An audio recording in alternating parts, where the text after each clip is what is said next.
Delireyim, çırpınır üzerinde, korkuram dayanar günün birinde.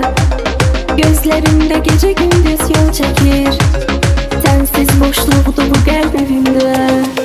Delireyim, çırpınır üzerinde, korkuram dayanar günün birinde. Gözlerimde gece gündüz yol çekir, sensiz boşluğdu bu kalbimde.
Neden bu ayrılık çatmıyor sana?